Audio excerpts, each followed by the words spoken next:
तो ये जो हमारा थर्ड चैप्टर है ये चल रहा था, इसमें अब इसके आप क्वेश्चन आंसर्स देखो।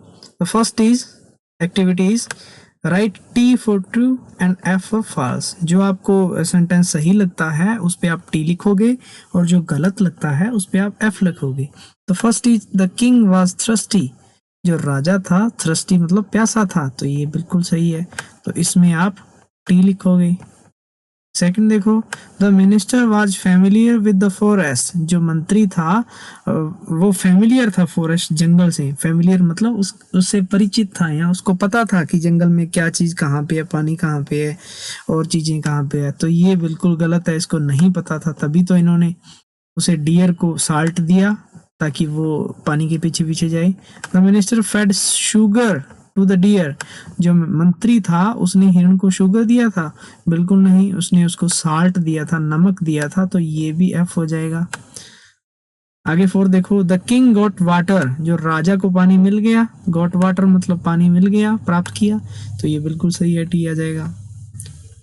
नेक्स्ट बी पार्ट का जो फर्स्ट है, what was the name of the king, तो किंग का नाम बताना है, वो था किंग सोमवर्मा, तो आप यहाँ पे सोमवर्मा लिखोगे।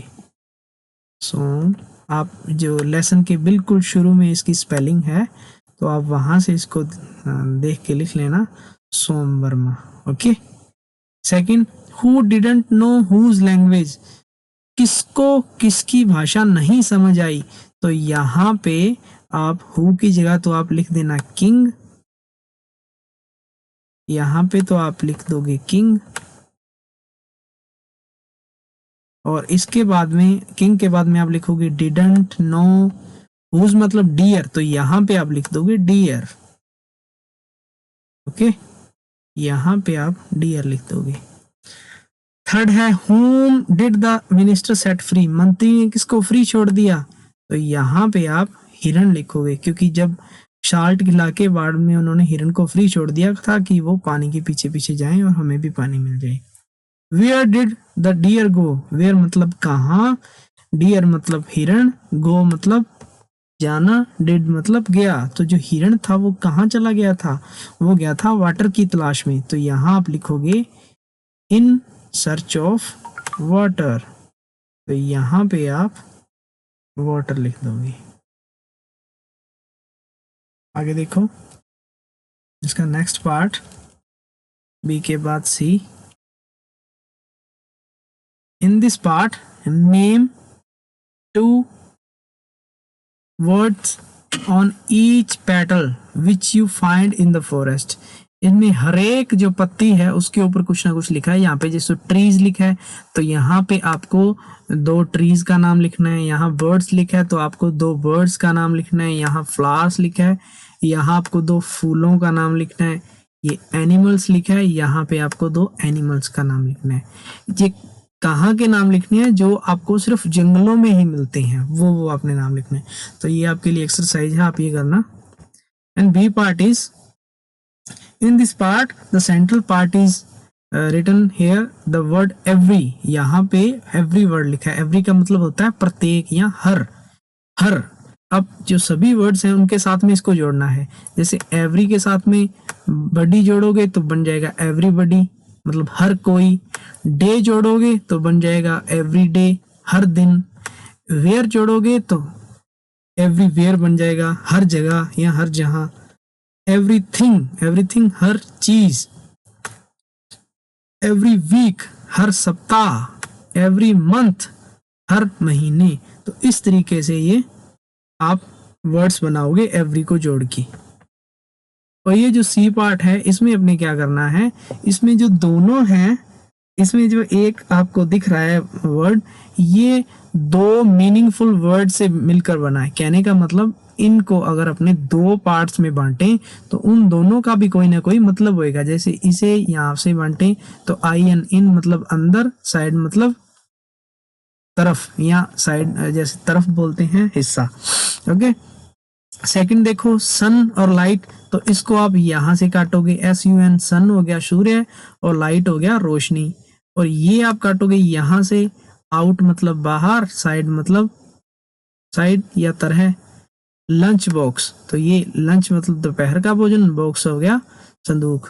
और ये बुक शेल्फ, बुक अलग आ जाएगा, शेल्फ अलग है। तो ये आप इनकी सीध में बिल्कुल यहाँ से काटे हुए इन सभी को ऐसे काट काट के लिखोगे कि ये दो कौन कौन से वर्ड से मिलकर बना है। ये टूथपेस्ट हो गया, ये नेल कटर हो गया, ये ट्यूबलाइट, ये बाथ अलग और रूम अलग। तो इस तरीके से सी पार्ट में आपने दोनों वर्ड्स को, जैसे ये इन्होंने इन और साइड को लिखा हुआ है, तो इस तरीके से आप इनको अलग अलग करके मीनिंगफुल वर्ड्स में लिखोगे।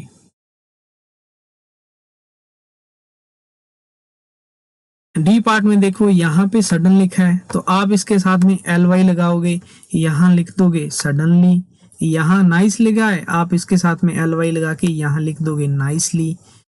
और रियल लिखा है, रियल के साथ में यहाँ पे आप लिख दोगे रियली। सॉफ्ट लिखा है, यहाँ पे आप सॉफ्ट के साथ में ly लगा दोगे, तो ये बन जाएगा सॉफ्टली। ओके, इसके बाद में ये वाला पार्ट देखो, नेक्स्ट थर्ड पार्ट है, एक्टिविटी थर्ड। इसमें क्या है,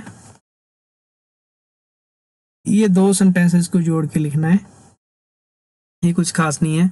एक्टिविटी फोर्थ में देखो, ये भी एक सॉन्ग है, जस्ट ये कहा गया कि आप अपने ग्रुप में ये एक सॉन्ग को गाओ। ये इंदर राजा पानी दे गुड़दानी दे।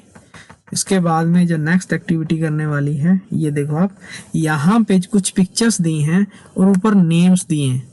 ओके, तो ये मैं आपको बता देता हूँ, आपने यहाँ पे सभी लिखना है। जैसे ये आपको क्या दिख रहा है, ये हैंडपंप है, तो ये हैंडपंप आप यहाँ पे लिखोगे। ये ट्यूबवेल है, तो ये ट्यूबवेल आप यहाँ पे लिखोगे। ओके, ये क्या होता है, ये टांका होता है, तो टांका ये रहा। इसके बाद में ये वेल है, कुआं, तो ये आ जाएगा कुआं, ये वेल हो गया, W वाली स्पेलिंग आ जाएगी। और ये पहाड़ों के बीच में झील होती है, तो यहाँ पे आप लेक लिखोगे। और ये रिवर है, तो ये नदी हो जाएगी, RIVER। ओके, इसके बाद में ये तालाब हो गया, पॉन्ड। इनको आपने कैटेगराइज करना है, आपको ऊपर स्पेलिंग्स ये सारी मिल जाएंगी। ये पॉन्ड है, और ये स्ट्रीम, धारा या नहर की धारा आप लिख सकते हो, तो ये स्ट्रीम है, STREAM, ये स्ट्रीम है। नेक्स्ट पार्ट देखो, इस पार्ट में क्या है, draw a picture of A boat and colour it. यहाँ पे आपने एक बोट की पिक्चर बनानी है, जो किश्ती होती है, नाव, और उस किश्ती को आपने बना के उस पे कलर्स भरने हैं।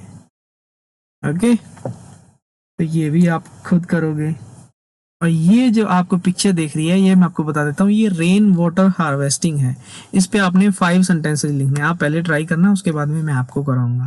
तो इसमें कैसे करना है, ये रेन वाटर हार्वेस्टिंग है, मतलब जो रेन वाटर मतलब वर्षा का पानी, हार्वेस्टिंग मतलब संग्रहण करना।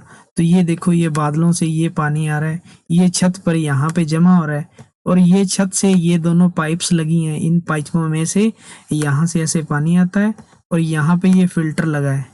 ओके, ये फिल्टर लगा है, तो ये फिल्टर होके पानी यहाँ पे टंकी में हम जमा करते हैं, फिर इसको हम वापस अपने घर में यूज ले लेते हैं। तो कहने का मतलब, वर्षा के पानी को इकट्ठा करके और उसे जमा करके और घर के कामों में लेना, उसे ही रेन वाटर हार्वेस्टिंग कहते हैं। तो ये आप इसकी 5 लाइन्स आपने लिखनी है। यहाँ पे आपने कोई पोस्टर बनाना है जिसमें आपको पता लग रहा हो कि सेविंग वाटर का है, मतलब वर्षा के जल का बचाव हो रहा है। यहाँ पे आप उसकी पिक्चर लिखोगे, और यहाँ पे आप पानी बचाओ जैसा कोई ना कोई स्लोगन लिखोगे। ओके, तो ये जो इसका थर्ड चैप्टर है, ये आपका कंप्लीट है। इसके बाद में हम इसका 4th चैप्टर नेक्स्ट वीडियो में देखेंगे। Till then bye bye all.